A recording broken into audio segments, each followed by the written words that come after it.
Hello. Welcome to the second part of the necromancer's evolutionary traits. A special thanks to my Patreon for supporting me. And if you want to support, you can join my channel membership or Patreon for as low as $1. Thank you very much. Let's begin. At the beginning of this part, we see that at Maple Leaf Dormitory Rodland Academy Free Facility, Andreas thinks Andreas was a very minor villain in the game, but seeing it firsthand, he really was so powerless. He can barely use a single elemental magic. My only immediate asset is his necromancy, which is why I chose the evolution trait. I'll stop by the underground research room before I head to the graveyard, since I can't be wasting my time. I need to get stronger as fast as possible, not only for the event. There are countless characters that can kill my besides Sharon. He starts to read some books called Black Magic Introduction. I will become a black mage. Troublesome Black Magic. He thinks, what horrible titles. Each could get me instantly killed if I'm discovered with it. But there's something that can kill me in this room right now. If I'm not mistaken, she is clearly a vampire. The vampires in this game are unfazed by direct sunlight and are beings that are capable of wielding powerful magic. She's not the kind of being that Sharon CNA get his hands on easily. She's probably the equivalent of a mid-game boss. She says, "Hey, won't you help me get out of here?" After that, we see is on a train going to the graveyard. He thinks, frankly speaking, that was tempting. Perhaps it's a godsend gift. She says, "If you let me out, I will kill Sharon. Aren't you afraid that he will kill you someday? How about it?" He thinks, as expected of a vampire, she saw through my caution with Sharon. I haven't been acting like Andreas for a while now, so maybe it was because of that. If I release you, there's no guarantee that you will let me go safely. She says, "I swear it. I won't kill you." He thinks, but would a higher being like her keep a promise with a human? She says, "It's the truth. I swear." He thinks, am I supposed to just believe that? He says, "I'll think about it. If I betray my teacher right away, things would get troublesome." She says, "Hey, there's no time for that. Release me this instant." He thinks, let's try researching more about vampires. Perhaps there is a book about handling them somewhere. The next stop is at the National Graveyard. Right now, we are arriving at the Harfell station. The doors will open on the right side. Andreas is pulling a really big bag. He thinks, this really is the body of a mage. Moni is a think, but for now I have to put up with using physical strength. Here is where the black mages gather their corpses, the National Graveyard. He says, "I've come from Jenny's house. I'm here, third grandson." They ask, "Did you bring flowers?" He says, "I've brought 13 azure sky irises." They says, "Is that so? Come in." There is a man who says, "My hip hurts." He see Andreas and says, "Nice timing. As promised, a knight's corpse. Take it or leave it." Andreas says, "Thank you very much." Andreas starts to pull the knight and says, "Damn, he's heavy." He packs him into a suitcase and says, "Now let's leave before it gets too late." It feels like I've seen that name on the gravestone somewhere before. He thinks, no way. Is this the Aura Master Nickel Liefeld? Someone who spent decades in isolated training following the path of the sword. But even though he dedicated his whole life to the sword and became an Aura Master, at this moment, he died of old age. That was one of the game's Easter eggs. I still wonder why they added that in. But here nobody knows that Nickel became an Aura Master at the end. If I create a Death Knight with this body, of course not even Sharon can create a high-ranking one. But after I evolve, it'll be a whole other story. So I definitely need to find a body with good latent abilities. He says, "Sir Paimon." Paimon says, "Do you want another body?" Either way, it's a no. Got it? You have to get Karen's permission first. Please think of my position here. Andreas says, "What if I trade this ring for one? This ring is engraved with a count's crest. If I sell it, I can make a fortune." Is he really offering it? Andreas says, "I have nothing but this old ring of mine. And as a mage, results matter the most to me. So I will gladly offer it." Paimon says, "Is that so? I will definitely hide it from my teacher, so please take it." Paimon says, "Fine then. I'll give in." Andreas thinks, even though it's the ring of a fallen noble household, it's still irresistible. Andreas says, "Thank you very much, so let's dig up this one then." Wait, that's a tough one. Andreas thinks, the clear future I saw yesterday is finally starting. When I go back, I will start my necromancer training as soon as possible. I'll be in your care, my first subordinate. After that, we see Sharon says, "It seems like a usable body. Take care of the reagents while I'm gone. And of course, you'll be responsible for the aftermath too. Andreas thinks, I just returned, and he's already ordering me around. I do chores better when I'm annoyed. Perhaps my body instinctively remembers. I also to quickly finish this up, so that I can start studying right away. At my current level, can I really use Nickel's body? With my skill level, a skeleton is the most I can work with for now.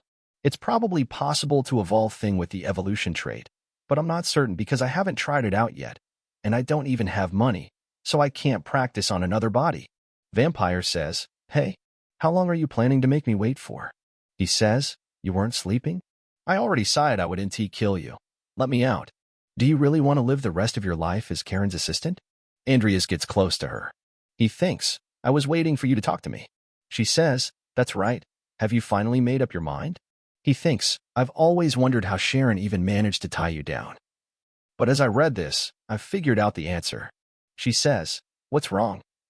Why are you standing there in silence while staring at me? Are you still in doubt? She says, hurry up and make up your mind. Otherwise, I might still kill you even if you release me. He says, I will let you out. I can't stand Sharon anymore.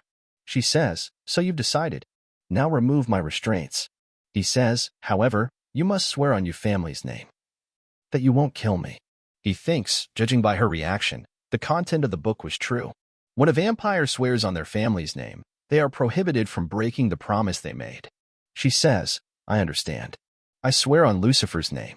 He thinks, that easy. System says, you have fulfilled the conditions. An evolvable specimen has been detected. Angela Lucifer's evolution probability 55%. He thinks, what? Evolution probability? Just because she swore? System says, evolution. Unique. Targets who accumulate enough experience can evolve from a lower grade to a higher grease.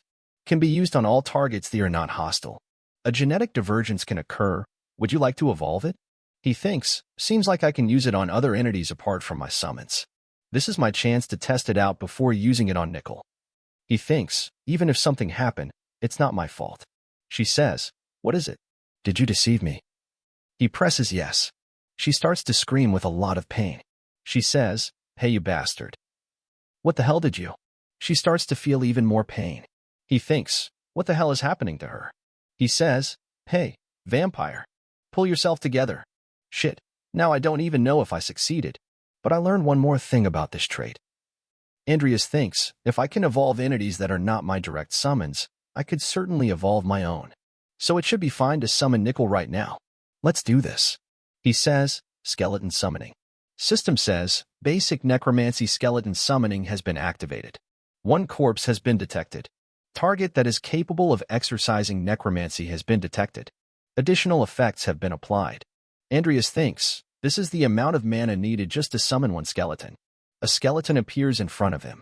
System says, basic necromancy skeleton summoning was successful. One skeleton rank legendary has been summoned. Basic necromancy skeleton summoning level has been raised from 1 to 3. System says, the corpse's level is high. Bonus statuses have been applied. The corpse's level is extremely high. Its tier will be raised. It is turned into a skeleton soldier. The corpse's level is transcendent.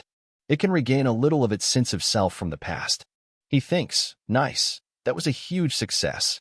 It even became a grade higher than a regular skeleton. Skeleton stats window appears saying, skeleton soldier legendary. Nickel Life ill. Undead. Tier 2. Traits, sense of self. Mastery, sword. He thinks, and even its traits. Mastery. It's the state of being at the pinnacle or ultimate stage of proficiency such that there is nothing else beyond. He thinks, it's the only trait that can be attained through effort and growth. But to think that a skeleton possesses it. Andreas says, you really were a sword master when you were still alive, huh? Skeleton uses a hand sign. Andreas says, you will be in my care? He says, I guess the same goes for me. He thinks there's still about a year until Karen's death. If I want to survive, there are a lot of things I need to do. Even if I leave my summoning skill alone, its proficiency is still rising. Anyways, I'll let Nickel out of the room for now. System says, there are currently 1 out of 5 summons in your storage. Would you like to summon one skeleton soldier? He says, yes, come out. It'd be bad if someone sees him. Let me dress him up first. Nice. No matter how you look at it. He looks like a human now. It seems like the Easter egg description was true. Andreas says he died while training and he's still training even though he's dead. It's good for me anyways, since I've finally found a way to cultivate this shit trait of mine. He says, Nickel, won't you teach me swordsmanship? Cromwell informational scroll. Great Sin World Overview. In the world of Great Sin, both talents and its rank are important factors. The shorter the name, the stronger the talent is. For example, movement is the highest level of physical abilities there is, as opposed to motion prowess that would be a grade below. Genius, exceptional, extraordinary, ordinary, poor. The second part of the necromancer's evolutionary traits ends here. If you want to see more, please subscribe and like. And if you want to support me financially, you can join my Patreon only for $1.